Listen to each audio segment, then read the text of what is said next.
wale wa nyakati mpenda kumkika, alafu wengine mtabakia tu kwa mbele tu. Ndiposa atutumie basi nasi ni ujumbe huu. Amani nimesikia kama kuna ujumbe. Hai na mwananchi.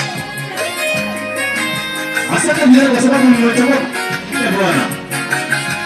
Maana si vijana wote ambao wako kanisani ambao jinsi ambao wameamua kwamba kanisani hamna tena, lakini vijana hawa wameamua kwamba huko mbele